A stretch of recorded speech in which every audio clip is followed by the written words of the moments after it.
Tässä videossa käydään läpi asetusten tekeminen, AccuCheck Guide, verensokerimittarin ja mittarin käyttö. Jos mietit, opitko kaikki vaiheet, älä suotta huolehdi. Video on jaettu pieniin osiin. Jos joku asia meni ohi, voit aina katsoa sen osan uudelleen. Varmista ensin, että sinulla on kaikki, mitä mittauksen aloittamiseen tarvitaan. Tarvitset seuraavat tarvikkeet: AccuCheck Guide-mittarin, purkin AccuCheck Guide-testiliuskoja, AccuCheck Fast Clicks lansettikynän ja AccuCheck Fast Clicks lansettirullan. Jos sinulta puuttuu jotain tai jos tarvitset apua joissain seuraavista vaiheista, ota yhteys AccuCheck-asiakaspalveluun. Käydäänpä seuraavaksi läpi AccuCheck Fast Clicks lansettikynän asetusten teko ja käyttö. Lansettikynä on helppo käyttää, sillä sinun ei tarvitse käsitellä erillisiä lansetteja eikä huolehtia niiden hävittämisestä. Ensin lansettikynä pitää ladata. Siihen tarvitset AccuCheck Fast Clicks lansettirullan. Yhdessä rullassa on 6 lansettia. Kun siis lataat yhden rullan, lataat samalla kertaa 6 lansettia käyttövalmiiksi. Irrota lansettikynän kärkiosa. Aseta kynään uusi lansettirulla valkoinen pää edellä. Työnnä lansettirulla perille asti. Sen kuuluu sopia tiiviisti paikalleen. Nyt tulee tärkeä asia. Älä irrota lansettirullaa ennen kuin olet käyttänyt kaikki 6 lansettia. Jos sen irrottaa, sitä ei voi enää panna takaisin paikalleen. Irrotetun lansettirullan sivulla näkyy tällainen punainen viiva.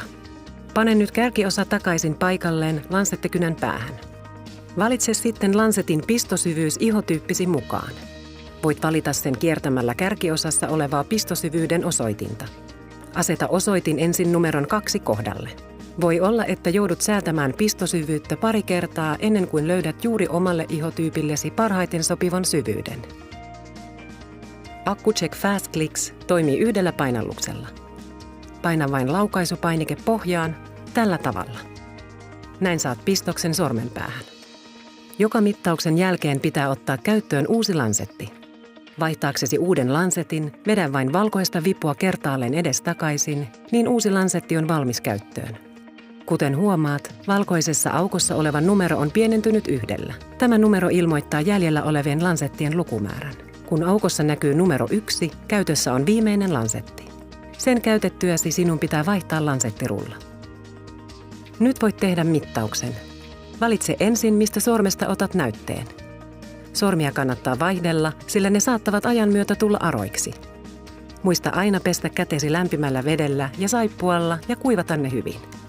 Ota testiliuska purkista, joka on suunniteltu pitämään testiliuskat napakasti paikallaan, ja muista aina sulkea kansi tiiviisti.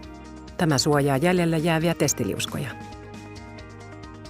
Työnnä uusi testiliuska metallinvärinen pää edellä mittariin, niin mittari käynnistyy. Huomaa, että testiliuskan pidikkeen valo helpottaa käyttöä hämärässä. Nyt on aika käyttää lansettikynää. Paina lansettiaukko lujasti sormea vasten ja paina laukaisunäppäin pohjaan. Näin saat pistoksen sormenpäähän. Hiero sormea kevyesti sormenpäätä kohti, niin saat kunnon veripisaran. Kosketa veripisaraa testiliuskan keltaisella reunalla. Kun liuskaan on imeytynyt riittävästi verta, näyttöön ilmestyy analysoidaan. Ota sormi pois liuskalta. Näytöllä pyörii pieni tiimalasisymboli sen aikaa, kun mittaus on meneillään. Verensokeritulos valmistuu alle 4 sekunnissa. Niin helppoa se on. Nyt sinulla on mittaustulos.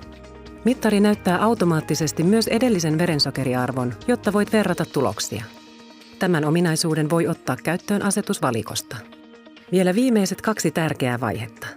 Ensinnäkin hävitä käytetty testiliuska painamalla AccuCheck Guide-mittarin oikeassa reunassa olevaa testiliuskan vapautinta.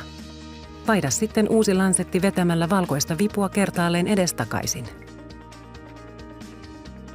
Uusi lansetti on nyt valmis seuraavaan pistoon ja voit pakata kaiken kuljetuskoteloon. Mittarin käyttöohjeessa on lisätietoa. Jos sinulla on vielä kysyttävää, käy osoitteessa accucheck.fi. Kerran vielä kiitos, että valitsit verensokerin mittaamiseen AccuCheck Guide-järjestelmän.